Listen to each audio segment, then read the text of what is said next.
Hello everyone, Shri Ram tutorial में आपका स्वागत। देखिए आज जो है हम लोग फ्यूचर परफेक्ट कंटिन्यूअस टेंस पढ़ेंगे।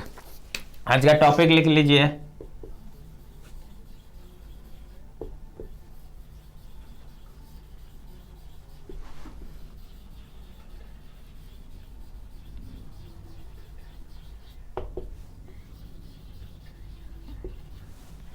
Future perfect continuous tense. इसका पहचान क्या होता है, पहचान लिख लीजिए।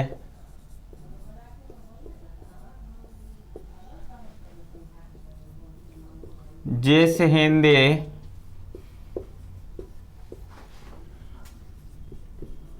वाक्य के अंत में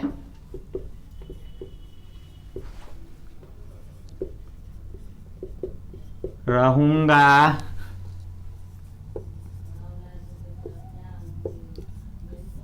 रहूंगी रहेंगे इत्यादि लगा हो तो वह वाक्य फ्यूचर परफेक्ट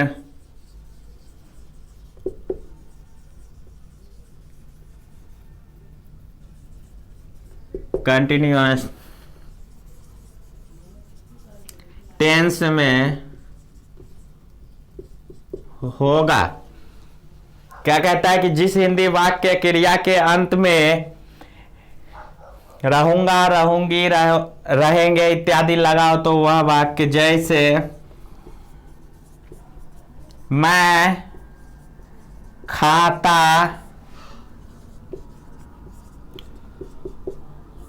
खाता रहूंगा, तो अंत में क्या है, रहूंगा है, तो ये आपका क्या होगा, फ्यूचर परफेक्ट कंटिन्यूअस टेंस में होगा। अब चलिए इसके बाद जो है हम लोग इसका अफर्मेटिव सेंटेंस का रूल देखते हैं क्या कहता है।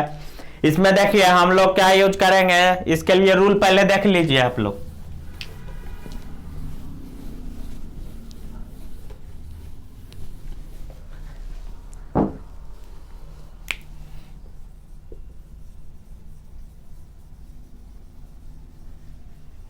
अफर्मेटिव सेंटेंस, इसके लिए रूल आपका क्या होगा, सब्जेक्ट प्लस शैल या विल, सब्जेक्ट प्लस शैल या विल। इतना तो देखिए हम लोग पिछले क्लास में भी यूज किए थे, हम लोग हैव और बी का प्रयोग किए थे, लेकिन यहां पे क्या हैव बीन का प्रयोग करेंगे, हैव बीन प्लस V4 या VING भी लिख सकते हैं इसको। यहां जो V4 लिखे हैं इसको आप लोग VING भी लिख सकते हैं, इस दोनों का मतलब सेम होता है। VING वर्ब का चौथा फॉर्म, जिसको हम लोग V1 से V4 में बदलने के लिए क्या करते हैं, जो भी वर्ब रहता है उसमें ING जोड़ देते हैं, पता होगा आप लोगों को। तो ये अफर्मेटिव सेंटेंस का रूल है। जैसे देखिए इसमें आपको कहीं कहीं क्या होगा, पहले इसको देख लीजिए, इसके बाद हम लोग निगेटिव का रूल देखेंगे तो वहां पे कुछ अलग चीज देखेंगे। जैसे देखिए मैं खाता हुआ रहूंगा, क्या है, मैं खाता हुआ रहूंगा, तो क्या बनेगा इसका, इसको पता है आप लोगों को कि आई और वी के साथ हम लोग शैल का प्रयोग करते हैं, बाकी सभी के साथ विल का। तो यहां पे क्या बन जाएगा, आई शैल, शैल के बाद क्या है बीन, और उसके बाद V4 आपका ईट है तो क्या हो जाएगा, ईटिंग। तो क्या बन गया अनुवाद आपका, आई शैल हैव बीन ईटिंग। इसके बाद देखिए आगे चलते हैं निगेटिव की ओर। और एक बात देखिए, एक बात ध्यान में रखिएगा कि यहां पे जो है हम लोग फॉर और क्या करेंगे, टाइम, पीरियड ऑफ टाइम के साथ फॉर का प्रयोग करेंगे, पीरियड ऑफ टाइम के साथ हम लोग फॉर का प्रयोग करेंगे। उसके बाद जो है पॉइंट ऑफ टाइम के साथ फ्रॉम का प्रयोग करेंगे, फ्रॉम और फॉर का प्रयोग करेंगे। यहां पे फ्यूचर टेंस में सिंस का प्रयोग नहीं होता है।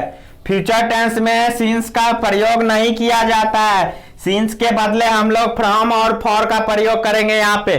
तो ये हम लोगों को मिलेगा निगेटिव सेंटेंस में देखने के लिए। तो चलिए इसका निगेटिव सेंटेंस के लिए रूल लिखाते हैं आप लोगों को। इसको मिटा लीजिए आप लोग भी।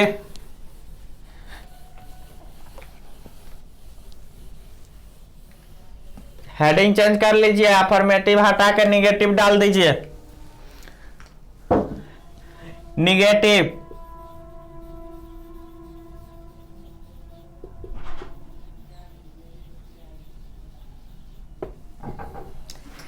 निगेटिव सेंटेंस के लिए,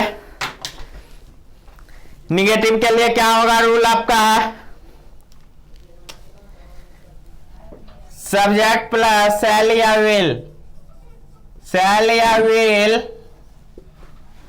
plus not plus have been plus V4। आप देखिए यहां पे क्या हुआ है, अफर्मेटिव से थोड़ा सा चेंज हुआ है। क्या चेंज हुआ है यहां पे रूल में कि हम लोग हैव बीन के पहले जो है नॉट का प्रयोग किए हैं, क्योंकि ये निगेटिव सेंटेंस है, इसमें नॉट का प्रयोग होगा। तो थोड़ा सा नियम चेंज हुआ, क्या हैव बीन के पहले नॉट जुड़ गया, उसके बाद same to same affirmative sentence जैसा ही रूल है। जैसे कि एक एग्जांपल देखिए, मैं 4 दिनों से उसे नहीं पढ़ता रहूंगा। मैं 4 दिनों से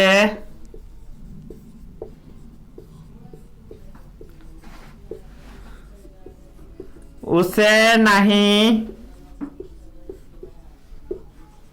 पढ़ता रहूंगा।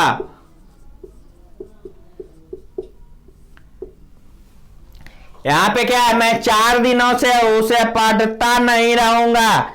तो देखिए कैसे बनेगा, तो बनाते हैं। चलिए, आई सेल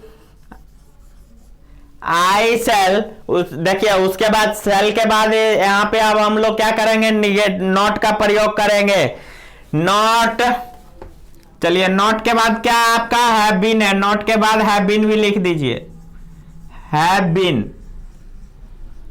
अब देखिए अब V4 है, V4 यहां पे आपका क्या पढ़ाना जो है V4 होगा, आपका पढ़ाना क्या होगा, V4 होगा।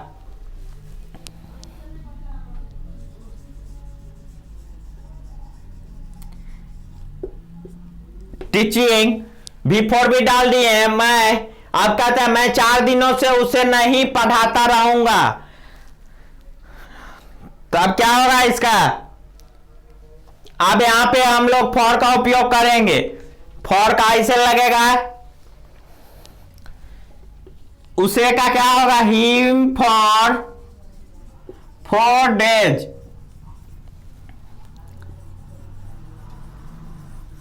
हिम फॉर 4 डेज क्या बन गया आपका अनुवाद, I shall not have been teaching him for 4 days. अब देखिए कहीं पे आपको यहां पे पता है कि सिंस का प्रयोग नहीं होगा, फॉर और फ्रॉम का प्रयोग होगा। फ्यूचर परफेक्ट कंटिन्यूअस टेंस में क्या होता है, सिंस का प्रयोग नहीं होता है। अब चलिए इसके बाद निगेटिव सेंटेंस के लिए रूल देख लीजिए। इंट्रोगेटिव, सॉरी,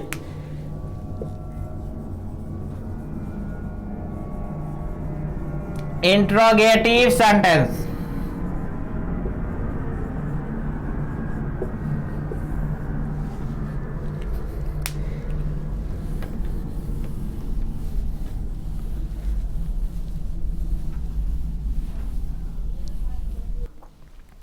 चलिए अब इंट्रोगेटिव के लिए रूल देख लीजिए आप लोग। तो इंट्रोगेटिव में क्या होता है, शैल विल जो होता है हम लोग का वो क्या आ जाएगा, पहले आ जाएगा। शैल विल प्लस सब्जेक्ट, उसके बाद have been plus V4। Interrogative के लिए ये रूल है। और मान लीजिए इंट्रोगेटिव निगेटिव दोनों रहेगा, हम एक स्टेप इसी में बता दे रहे हैं। इंट्रोगेटिव निगेटिव का भी इसी में आप लोग देख लीजिए। क्या होगा, जब निगेटिव आ जाएगा तो ये सब्जेक्ट जो है, सब्जेक्ट के बाद हम लोग नॉट का प्रयोग करेंगे, उसके बाद हैव बीन प्लस V4 करेंगे। तो ये हो जाएगा निगेटिव इंट्रोगेटिव के लिए।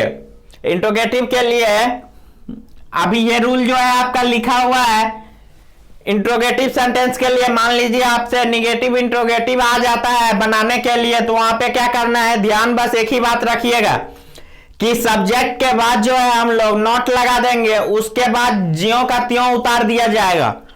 जैसे देखिए शैल या will plus subject plus not have been plus before, ये क्या हो गया, इंट्रोगेटिव निगेटिव के लिए रूल है।